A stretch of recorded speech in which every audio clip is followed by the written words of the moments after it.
So I guess we should start with how we started our doll collections. I started a lot later than I'm assuming you two did. I went to a clearance section and they had an Ever After High Madeline Hatter. And yeah, Monster High, just the same, was pretty much my gateway drug.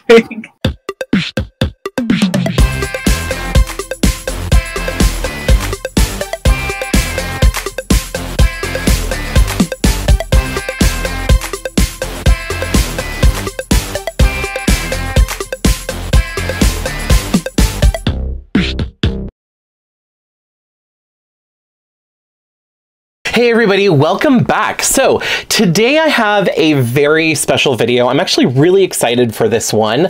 I got together with Enzo from the Junk Drawer and Rain from Fairy Tale Dolls, and we just talked about doll collecting and dolls and all that stuff. And you know, it's so much fun when you have friends to share common interests and passions with, and that's what we got to do. Now, this is going to be a collaboration video, so there will be this video, but also, along with this video, there will be a video on both Enzo and Rain's channel. In Enzo's video, we're going to be talking about how we started our collections, and in Rain's video, we're going to be talking about the future and where we see ourselves going with our collections and stuff like that. I will be putting links to those down below, so once you're finished with this video, be sure to go check out their videos as well. But for right now, let's go ahead and get to our discussion about the evolution of our collecting from when we started to where we are today.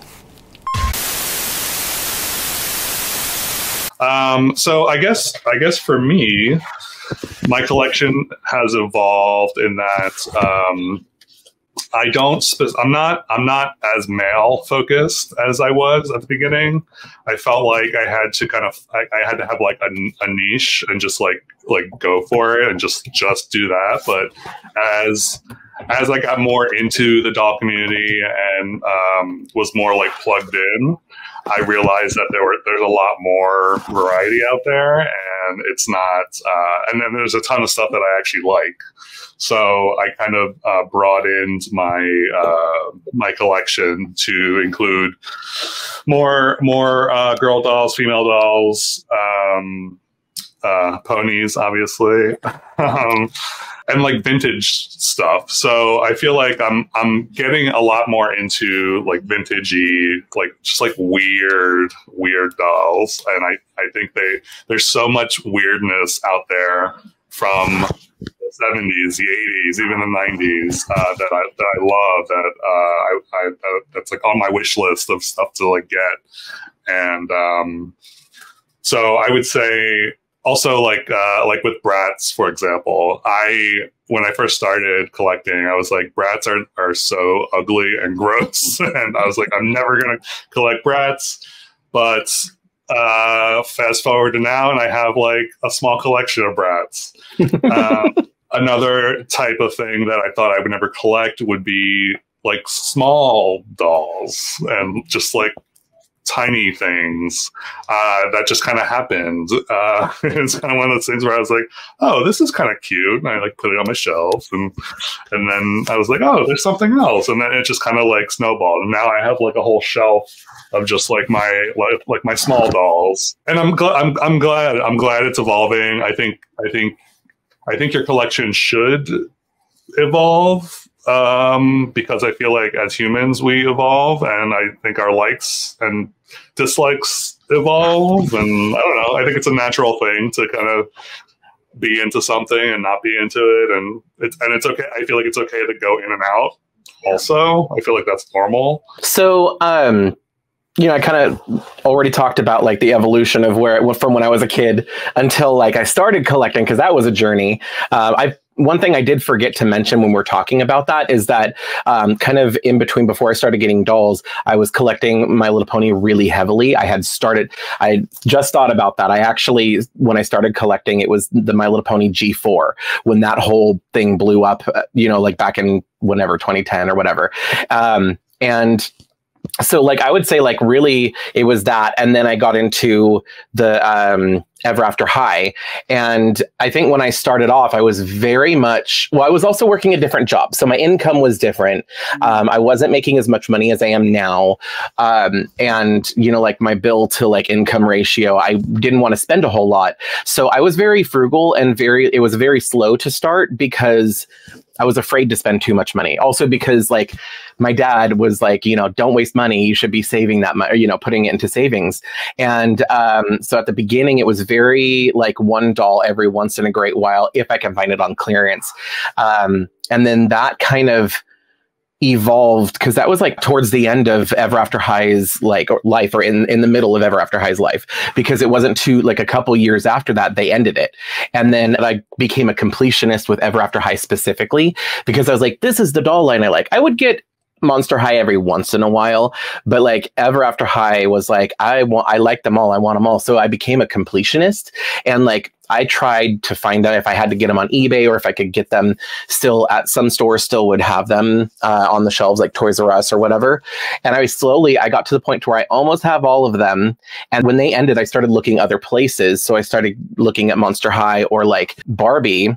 And then like Rainbow High came along. So it's like, okay, it's just feeding the dragon at this point, you know, like becoming a doll hoarder. Like and the problem, I always am slow usually to start a new doll line because at the time I'm like, I know me, and I'm that completionist brain where if I get started, so like when I got Rainbow High, I started getting them, and then as they would come out, I'd keep getting them. And Rainbow High was not cheap when they first started, you know, compared to, you know, what I had been doing previously. So like how much I was willing to spend started going up. And then I just started like getting more and just more, you know, like I wanted to complete a set at least or whatever, you know, I'd have that mindset. And I did that for a while. And now I have a few like complete sets, but I don't have necessarily the entire line of any given line. Then I started realizing what my problem was, and it's, you know, hoarding and too many. You know, I started also realizing that not all of the dolls that I was buying that I liked, and or that, you know, like it wasn't, I would get them because I had that completionist mindset, and before I knew it, you know, I just had too many. It was getting a little overwhelming, and I needed to slow down because I was kind of spending too much on money wise. And if I'm not happy with the dolls that I'm buying or that I currently have, like, why am I spending the money on it? So I kind of slowed down, and I've kind of gotten to a place where I'm only just getting the ones that I like, you know, allowing myself, and I don't have to get them right when they come out, unless if it's a Mattel Creations release, but that's a topic for another video. But yeah, I just try really hard to just only get the ones, like Monster High G3 is a perfect example. I genuinely love those dolls, like the construction of the dolls and the design of the dolls, but not all of them are for me. Like when it comes to their outfits, some of them just look kind of like juvenile, or I don't know, there's something about them that doesn't vibe with me. So I'm like, I don't need to be completionist. I don't have to get them all, you know? So I get the ones that I do like, and then I'm really happy with those. Now today, where I'm at, I've really slowed down on buying dolls, and it's kind of gotten to the point where I'm only getting, as far as new dolls, I've only been getting the collector dolls because they don't come out as often. Or, well, I mean, they come out more often than they have been, but like compared to Playline dolls, where they're released like 6 dolls at a time, and then it's only a few weeks, and then all of a sudden another line of like 5 or 6 dolls comes out, you know. So I've just kind of been focusing on the collector dolls, and just like Enzo, kind of coming back around full circle to the vintage stuff. I've been on eBay a lot. I've been doing a lot of thrifting, not finding a lot, but you know, like looking at least, and I'm getting like I've been way more into vintage dolls than I have been modern dolls. I've been trying to get like those 90s Barbies. I've been looking for like vintage My Little Ponies, especially.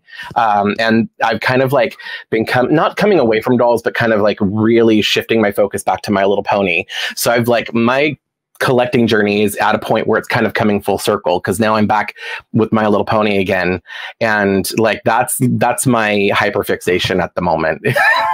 That's kind of fun though, that it's like circled back.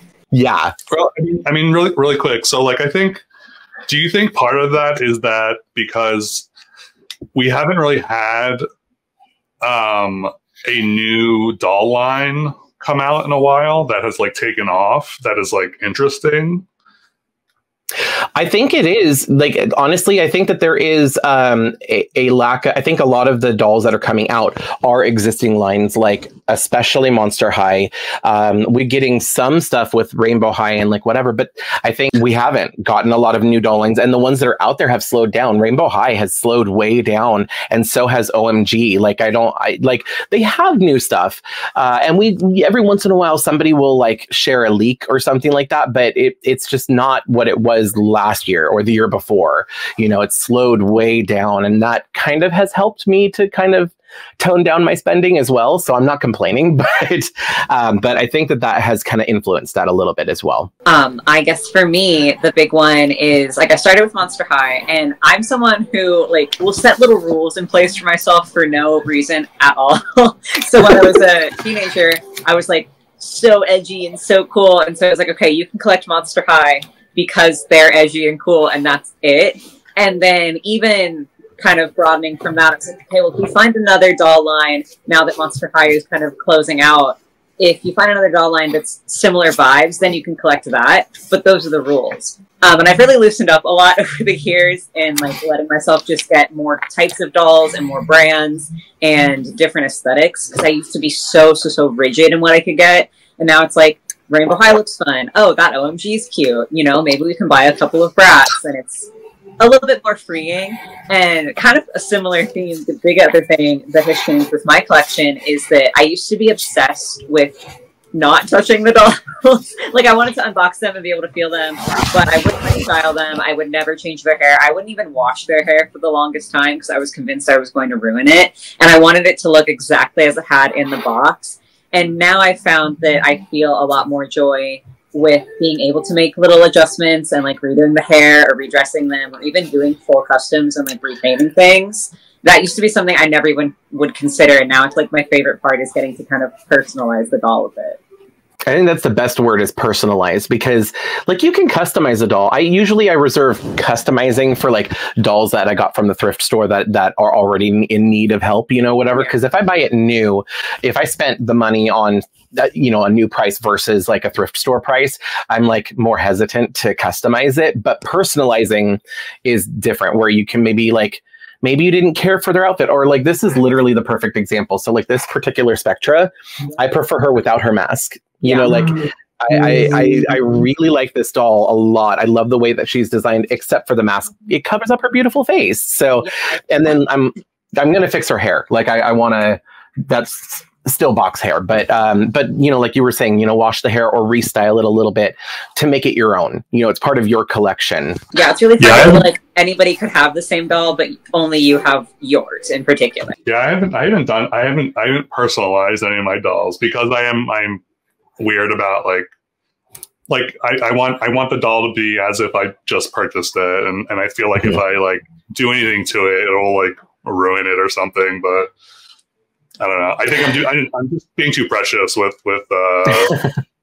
so that's normal. I think it's normal to be nervous to like take something that you spent money on and change it, because it's like, oh yeah, and it's like you don't want to ruin your investment, but. Right. So that was what I was going to ask. Actually, it's a great point. Is it like, do you think it's something where you are worried that it might ruin the monetary value of it for like reselling it later or anything? Or is it more of just you like it the way it is out of the box, so you don't want to change that aspect of it for yourself? I mean, for me, I think it's a little bit of both, depending on the doll. If I spend a lot of money on it, I probably will not touch it, because there's a chance, you know, if you know, I should happen to have to sell stuff off, at least I have like something that I can sell and not be worried that that'll be as valuable. But yeah, if I spend like $20 on a doll, I'm not as like, but yeah, I think it really is how much am I spending on this thing, and also it depends on like how it's packaged. If it looks really good in the box, I'm probably not going to unbox it. Therefore, I'm probably not going to do anything to it. So. That's me with the dolls that if I spend, the more I spend on a doll, the less likely I am to personalize it, or even like, you know, washing the hair or taking it out of the box. Cause like, I don't know if you could see it back there. I have a tower of okay, ignore my messy room, but the tower of like the Disney dolls, the Disney Princess Celebration dolls. I have all of them still in their boxes because those are the dolls I spent the most on.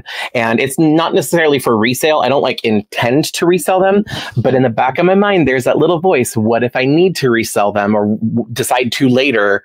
I don't want to take them out of the box because that'll ruin that or whatever. You know, that's kind of where for those. But like, you know, like I said, a $20 doll is whatever. They're a lot more of them are produced. They're not going to hold a lot of value anyway. And you can buy, I mean, I've definitely done that where I've purchased multiples. I have a stack of like multiples that I just haven't touched yet because I'm just like, okay, so, but yeah. I did that. One in box, one out of box. Like my favorite dolls, because this is going to be one of my new favorite dolls. I could tell just by looking at her. But you know, I do that if I can afford it. I do that with my favorite dolls. Is, you know, one in box, one out of box for that exact reason. Another quick thing that I just remember that I do is I'm always looking for a deal. I'm always looking for a sale, and I'm just like, who am I? Who have I become? Where I'm like, is there a sale? And I check like all the sites like almost every day. And I'm like crazy about it now. I think that's one of the things for me out of the evolution of my collecting that hasn't changed is I'm always looking. I'm more likely, even if I don't need to buy anything, I'm not really wanting to. If I notice something's on clearance, I'm like, oh crap, buy it. You know, like, I don't know. I have a problem. Yeah. I was going to ask, because we all three at this point now collect dolls and ponies for sure. Do you think there's like a connection there specifically, or do you think it's just collector brain where we're more predisposed to collect anything? I think that we are just awesome. I like that. That's true. I think for me, it's just I'm a collector. I just like collecting, and I think the ponies. I don't know. I honestly don't know why I started collecting ponies. I just like I'm easily influenced. That's what it comes down to. I see the two of you like getting tremendous joy from these little horses, and I'm just like, oh, I need that in my life right now. So why don't I just buy like a couple lots of ponies, and you know, so. For me, ponies is nostalgia. Like I've always loved them, like ever since if I was, we'll talk more about this in the like next section, but like if I was to like end up not collecting dolls, ponies would be like, or if I had to bring it back down to one collection, it would be ponies for me. And, it's like I said, very much nostalgia. I have to say, because like I definitely watch both of your videos, and you know, when you pop up on my feed, and I just get so happy when I'm seeing that you guys are like talking about ponies or collecting them, and I just get really excited because when I find something I like, I hyper fixate on it. It's just a personality trait. I recognize this about myself. It's not always the best for me monetarily, but like, but yeah, no. When I watch your videos and see that, you know, both of you got into ponies, I got really excited, and then of course I find myself on eBay starting to like scroll through as I'm watching your videos. Like, oh, I was also. Yeah, I'm blaming you. It's your fault. No. Yeah, I definitely think, like you said, I'm a collector, and if it wasn't going to be dolls or if it wasn't going to be ponies, it would be something. Like, there's just something about the feeling of collecting things that I think, even if I had to give up, which I wouldn't want to, if I had to give up the collections I currently have, my brain just works like that. Like, I just want to gather. It's also, yes.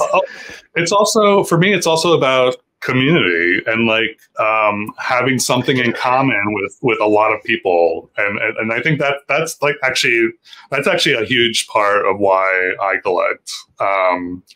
Is because I can interact with people that have the same interests that I do, and I don't know, there's something like special about that, you know.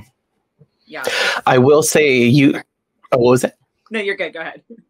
Oh, I was gonna say, I will say that YouTube has definitely, I mean, like, as a viewer, yes, but like by me doing YouTube, it really has like skyrocketed my collecting. Like I literally blame YouTube in a way, because if I didn't make videos about it, I would not have as many dolls, partially because, yes, I mean, I am making a little bit of money from it, so that allows me to buy more dolls, but by sharing it with people, and then other people like commenting, and then like leaving suggestions or requests or whatever, I have a PO box now, and people have been sending me stuff that they want me to review, you know, like stuff like that has kind of like really made my collection grow.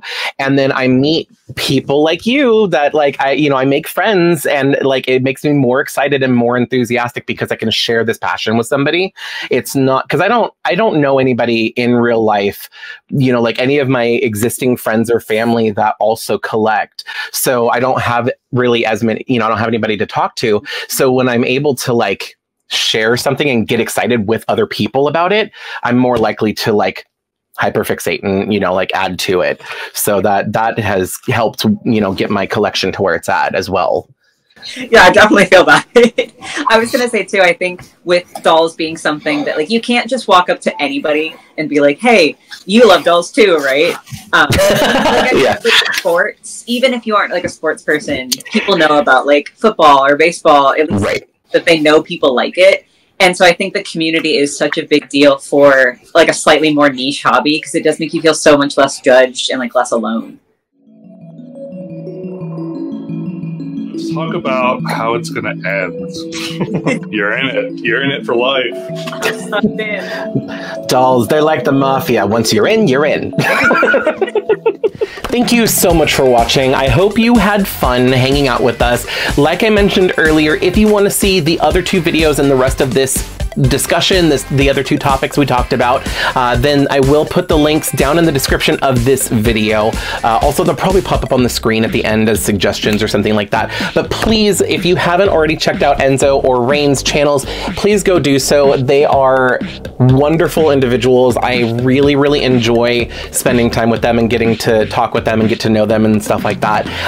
And they have some really fun videos. I'm subscribed to each of them, obviously, and I watch their videos. So I definitely recommend that you do too. Go subscribe to both of their channels right now. Show them some love. And if you are coming from my video to theirs, leave a comment under their video letting them know that you came from my channel. Anyway, I'm going to get going for right now, but I really appreciate you sticking around this long. If you've made it this far in the video, thank you so much for watching. I really appreciate it. And I just want to say a big thank you to Rain and Enzo for hanging out for a while and, you know, chatting. I had so much fun doing this, and I really hope to do more of these kind of collaborations in the future. We'll see. Anyway, I'm gonna get going, which I think I already said, but anyway, I'll talk to you later. Bye. If you like this video, you can let me know by hitting thumbs up. You can check out some of my other videos by clicking one of the links on the screen. I post new videos every week, so be sure to subscribe and ring the bell to get notified every time I upload. Thanks so much for watching. See you in the next video.